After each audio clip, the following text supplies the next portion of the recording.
So sticking on the Nintendo theme, let's talk about Mario Odyssey and the post-game, the infamous post-game content, of which there is a lot.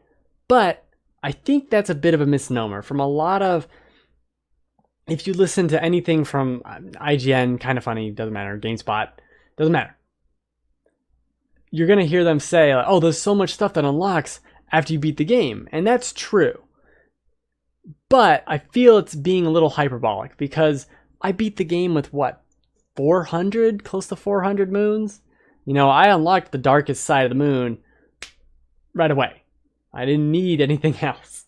And then there's a good 60 moons that are just achievements along the way.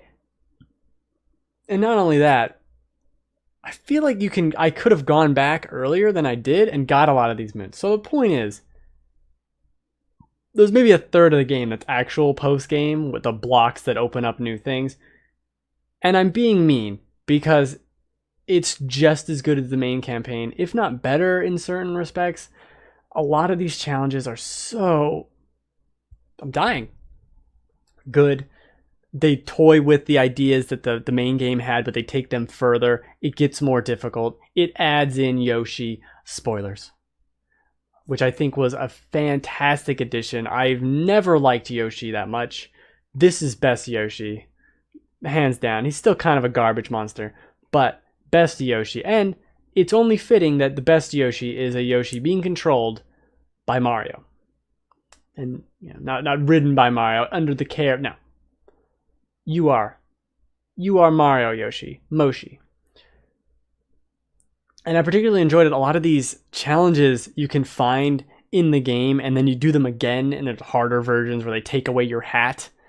Some of which are crazy obnoxious, but I did go through all of them. I will admit I turned assist mode on for the final gauntlet thing just because I didn't care. Like, I just don't.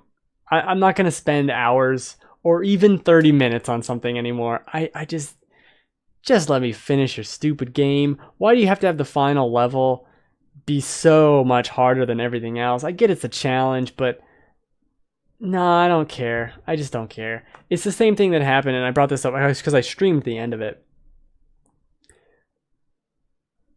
Only for the one challenge did I do that.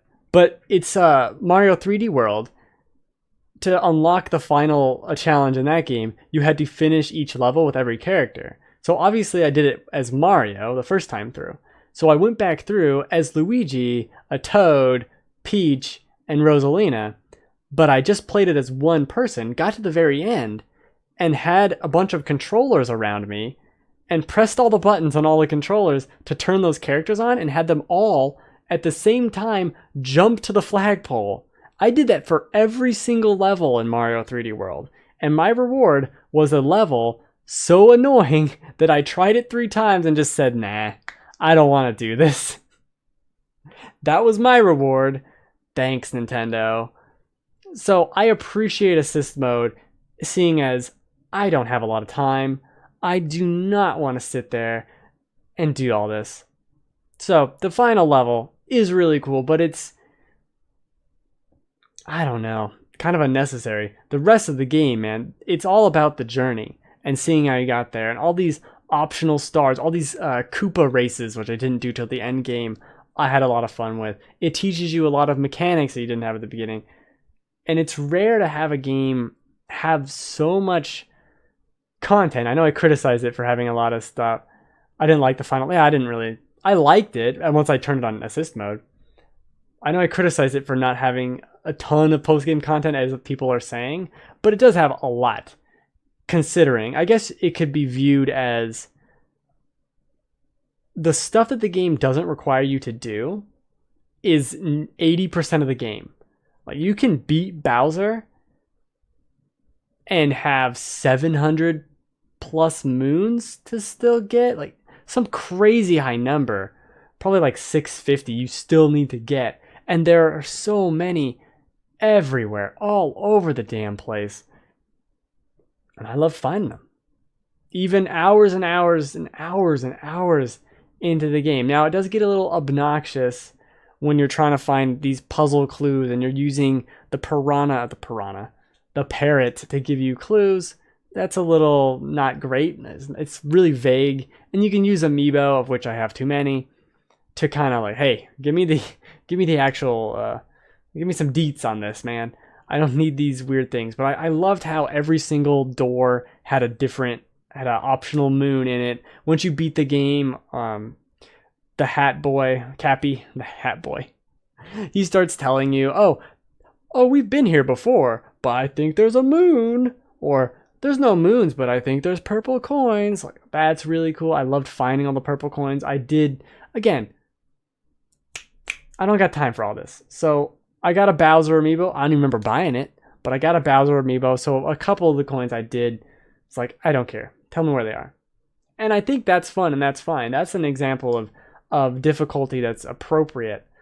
Of, oh, you don't want to waste your time? Just do this. Here you go. Not, here's $5. Now, granted, I did buy this amiibo, but I don't remember buying it. So that's different. I think. I'm realizing there's really no point to even talking about this. The game's great. I already said the game was great. You can be a cactus? Does that help? I don't know. Post-game's great. The game still becomes great. A little more annoying than the main game. I will say that. And it's not one of those things, I'm glad to be done, I guess is how I'll put it. I'm glad to not have any more Mario. You know, I saw the hat ending thing with 999 moons. I don't need any more DLC. Maybe I'll play some DLC, but I think this was enough Mario. And it's a little bittersweet when you finish. Almost said words. Bittersweet. I almost said bittersweet. And that was what I was trying to say before the other thing. It's enough Mario for now. And I think the big thing is this game or Zelda for Switch. Like, what's the best Switch game? And to me, I don't even know if I could pick either, to tell you the truth. Although I definitely could pick the one where I messed up the video. Let's pick that one.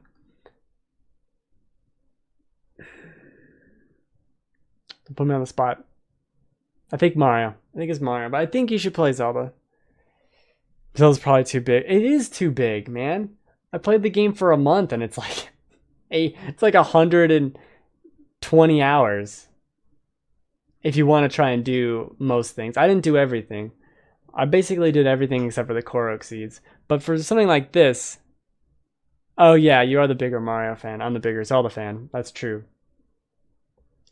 But I think this encapsulated what Mario is better than what Breath of the Wild did for Zelda.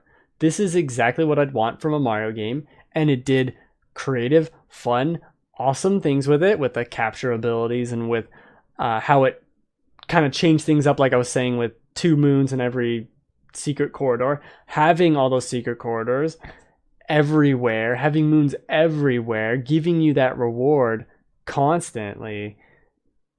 It's great. There's no stumbling block. I think there are very few problems and weird things. There were 2 moons in particular that I'd say, and you couldn't even use assist mode on those moons, FYI.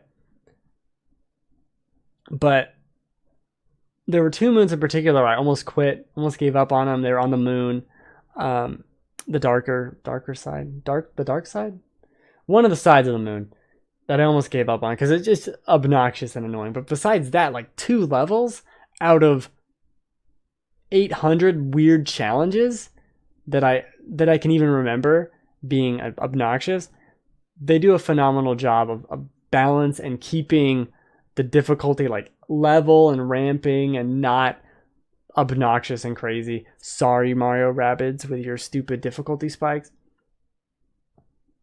So yeah, I guess this is just to say Mario Odyssey, still good.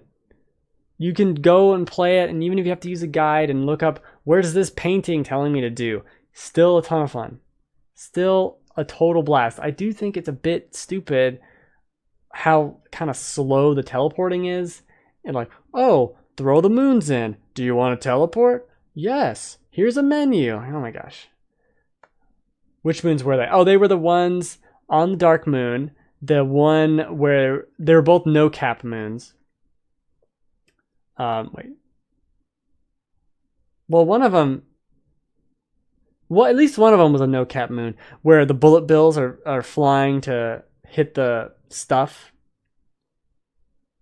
And then the other one was, it was a challenge you did in New Donk City on the car, but they got rid of the car. Bonsai Bill and Roadrunning. Yeah, that sounds right. Yeah, they're pretty fairly notorious, I would say, as the really hard ones in the game. I heard at least one other person specifically say the one where you're rolling and the platforms are just falling behind you. That took me half an hour at least to get down, and then I had to do it again because I got the one for finishing it, but I didn't get the one. I wasn't in time to get the optional one, so I had to do it again. The other one, I was able to get both of those in one go. Yeah, those were something. It was funny too because I turned assist mode on. I'm like, I don't even know what this mode does. So let me turn it on and try it for the Bonsai Bill one. And it's like, oh, it just restarts the level anyway. So what's the fucking point? So I had to turn the mode back off. But doing that, you get your coins back. Because if you died a bunch of times, just I guess you could just exit the game. But you could turn it to assist mode, then turn it back from assist mode. You'll have all those coins and you'll still be where you were. Because it doesn't save every time you die.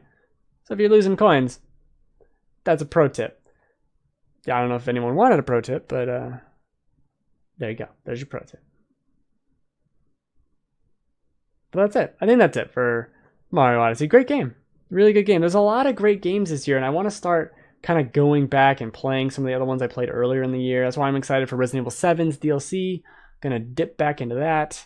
And I want to play Prey a little bit again. See what's up. But besides that, here's Mario. He doesn't have a hat. His hat's all broken. These hat people don't make sense. I do this show every Friday, 3 p.m. Pacific time, twitch.tv/GameFanatics. Next week is, I don't know, I might talk about Animal Crossing. Fuck the Brutals. We already talked about them. Might talk about Animal Crossing Pocket Camp if I ever play it. Otherwise, it will be maybe... Well, I was playing something. I don't know. I don't remember. I bought Persona 5, and I'm like 50 minutes into it. I want to play more of that tonight. So that's what I'm doing. Maybe some early Persona stuff. Maybe Shadow of War. Maybe nothing. Maybe the whole show will just be complaining about the Brutals again. Maybe Star Wars Battlefront will fuck something up, and I'll have to talk about that for 30 minutes. Who knows? But the year needs to end. Too many games. I bought too many things. Too much. Out of control. Thanks for hanging out, though. Merry Christmas. It's that time of year. I should have worn the hat.